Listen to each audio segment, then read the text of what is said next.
So Liam, obviously a great win at the weekend against Bradford, booked our place at Wembley. First of all, just your thoughts on making it to that big Wembley final? Yeah, obviously to take the club that's probably not had the success it deserves over the last however many years it's been since they were last there, to get them back there and give these fans something to, to look forward to like that. It's amazing, to be fair. The game itself was a bit of an interesting one. Obviously, half-time pretty much well in the balance, going into the sheds after that first 40 minutes, to then come out in that second half and almost blow Bradford away and with the performance. How pleased were you and the rest of the boys? Yeah, it was clear to see we started off quite scratchy. Probably weren't getting to our right points. I wasn't probably doing his jobs properly, but that were a credit to Bradford, really. They played really well. They fronted up, their big boys in the middle, I thought played really well. And I think we were just off in first half, and then obviously the second half come in, and the fact, probably played a part, the fitness, the heat as well, probably took a lot out of them that first half. And I think our fitness showed, and like you say, we blew them away in the second half. Bit of a fun role for you as well in the game, playing at halfback after Gailey dropped out. How early in the week was that call made, and did you know about it? It was quite early in the week, and obviously always happy to step in there. Powley spoke to me and Mace before the game, and we kind of had an agreement. We want to try and get ball on Mace's hands as much as possible. And then, obviously, Paul had one leg in the second half, so he was just orchestrating everything great. I thought he deserved the man of the match, if I'm honest. I don't think without him we might have struggled a little bit. Me playing half, it was strange, to be fair, because them defending, especially on my edge, it was strange how I thought they were defending. So I just obviously got my hands on the ball and just kept running, really, and tried to open it up for Mace on the inside. You're playing a bit more in the forwards this year, obviously, since you came back from your injury, playing a lot of time at 13. How much are you enjoying being in the middle and being a bit more in the action? Yeah, I love it. I won't say my wing days are completely over. There's always that door that might be open. But I love being in and around it with lads, just giving them a different dimension and stuff in that middle, rather than, because we've got some big boys that play for us.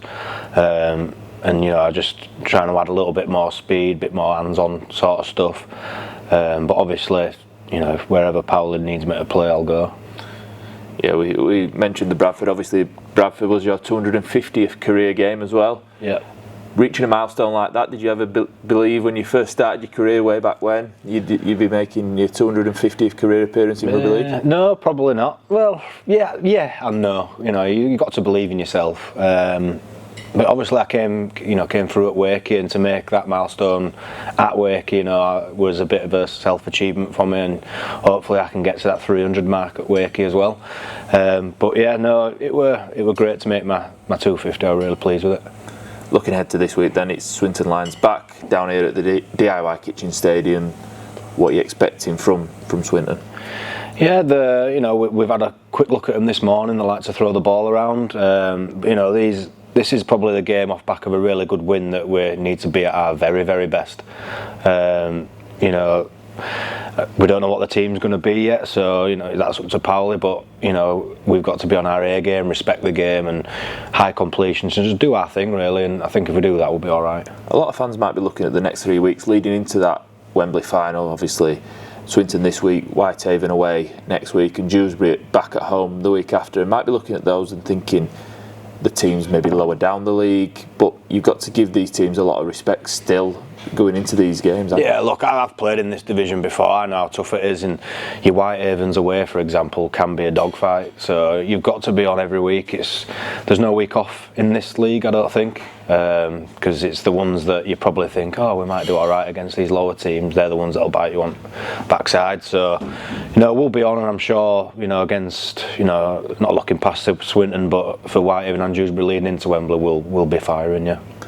The fans were amazing at Bradford, around about 2,500-3,000 there down at Odsall. How great has the support been, home and away, all year long, and how much are you looking forward to being back in front of the home crowd this week? Yeah, it's been surreal, to be fair. whoever thought that getting relegated would have such an impact on a city? That's a credit probably to where Matt comes in and stuff like that. Yeah, it's just been amazing the support that I think we've sold 50% of his allocation for Wembley so already. It wouldn't surprise me if they ask for some more. You know what I mean? But the support, like I say, on the back of a relegation, and then for probably the most fans that I've seen really get behind the club, season tickets on all that kind of stuff. There's a real buzz around the city, and that it's great to be a part of. I was part of the team that got the team relegated, so my goal is to get them back up, and if I can get them back up and then leave, be in a better place than where I was before, then done my job.